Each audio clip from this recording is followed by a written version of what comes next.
In other world news, the P5+1 group in Tehran are still grappling over the remaining obstacles to curtailing Iran's nuclear programme.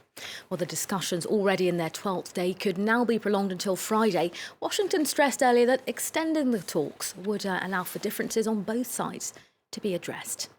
Well, for more on Iran, Alireza Jafarzadeh is a Deputy Director at the Washington office of the National Council of Resistance in Iran. Very good evening to you. Thanks for speaking to us. There's been talk today about this deadline, the second one that's been missed in a week, not being too important, both sides seeming a little more relaxed. Is it a good sign that talks have once again been extended? I don't think it's a good sign that the talks are being extended, because I think we have to look at the substance. Iran wants to buy time. They are basically dragging the talks in order to gain more concessions. There are three main issues that are of challenge. One is the issue of access to the key sites in Iran, including the military sites, because that's where the whole nuclear program is. And the second one is the research and development, which is allowing Iran to develop advanced centrifuges that are 20 or 30 times more efficient, that would allow Iran to only using a few hundred centrifuges and hiding them in some underground facilities to get enough fissile material for a bomb. And I think the third issue is the issue of the past military activities of the Iranian regime, that Iran is basically resisting.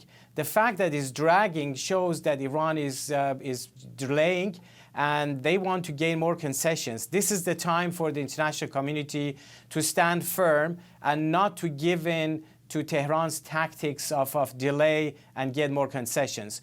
Particularly, I think it's among the Europeans, the role of France is so important. They have been tough in the past, and this is a time for France to get even tougher. And in the United States, it's the role of Congress that is absolutely crucial. Now, Mr. Jafarzadeh, some people have said that the P5+1 group are perhaps making too many concessions in a bid to get some kind of accord on the table. Is that how you see things, or is Iran equally making many concessions to get things going?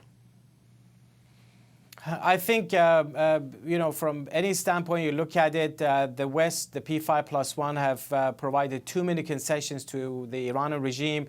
Remember, this is a regime that has been caught cheating when the main nuclear sites of Iran were exposed by the Iranian opposition, the National Council of Resistance of Iran, in 2002. And since that time, Tehran has not abandoned its nuclear weapons program. The problem with the agreement now is that it legitimizes the enrichment program of Iran, which would give it the ability to eventually build a bomb. It just puts some limited caps on the number of centrifuges. It allows for them to do research and development, and basically maintains the entire nuclear infrastructure of the Iranian regime. That's a major, major problem for a regime that is already the world's leading state sponsor of terror.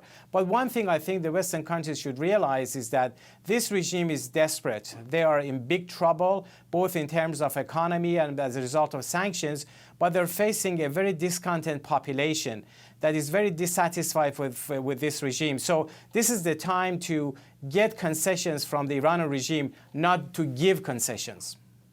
OK, Alireza Jafarzadeh, thank you very much for speaking to France 24 this evening.